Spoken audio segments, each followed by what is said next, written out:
Asukwo? Well, this thing is not so difficult. Let us look at what other countries are doing. Let's look at what the United States is doing. Let's look at what Great Britain is doing. Let's look at what France is doing. Even let's look at what Mexico has done. It suffered a great deal of violence in the early 2000s. Let's look at what Canada is doing. Some of these countries are doing the right thing to tackle these issues.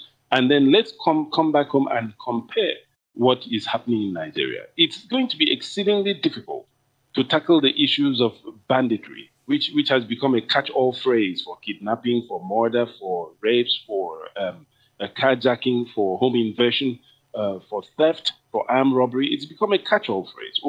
It's going to be almost impossible to tackle this, except we bring our youth to the point whereby they have a hope for tomorrow, whereby they begin to see a future for themselves in the Federation of Nigeria.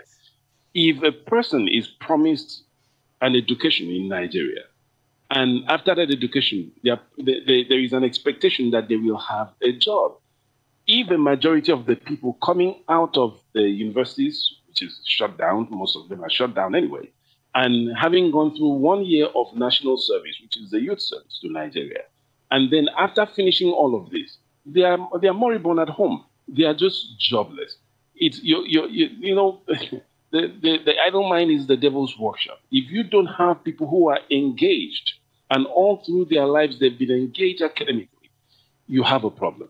If you have people who have fallen even out of the academic system, you have a problem. If you have people who have never had the opportunity to be engaged in the academic system, you have a problem. You have people that have fallen out of the economic growth of the Federation of Nigeria. You have a problem. We have an exploding population. There are so many Nigerians that places that never used to have people inhabiting them now do have people inhabiting them. There is so much hunger. There is so much anger. There is so much strife amongst the youths in the Federation of Nigeria that it's easy for most of them, thank God not all of them, and thank God not a majority of them. But we're beginning to see a great number of these youths transition from being peaceful to being very, very violent. Okay, Dr. Asukwo, you also brought up the issue of causative, the reasons why you have people easily being recruited. But is it not important that we tackle this problem from at the right point?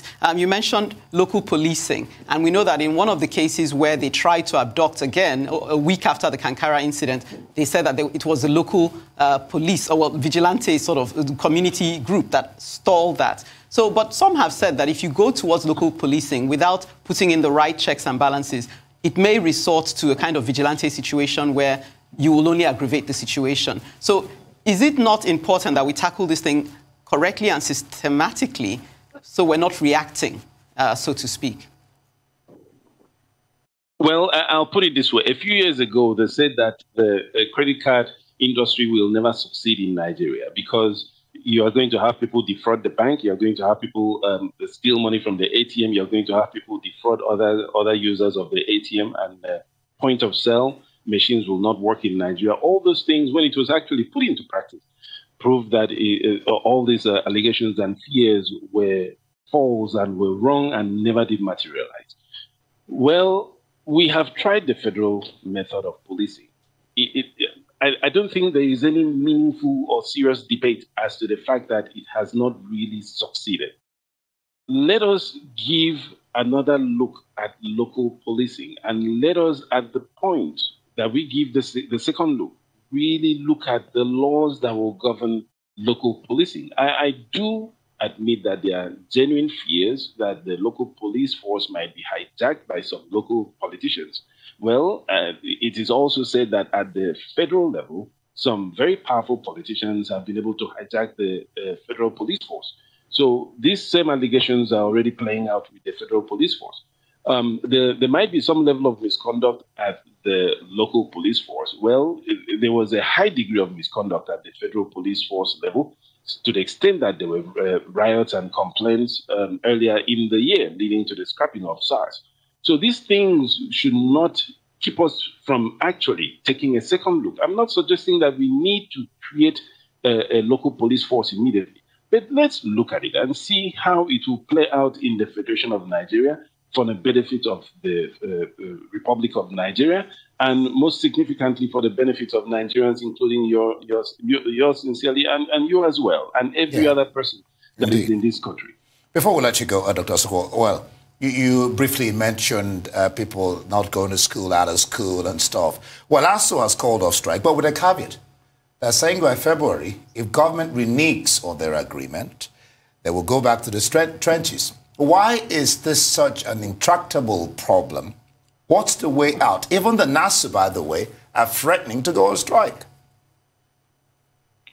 Well, there is a very simple solution to this, the issue of strikes. Get the politicians to have their children in the universities in Nigeria and in the secondary schools in Nigeria.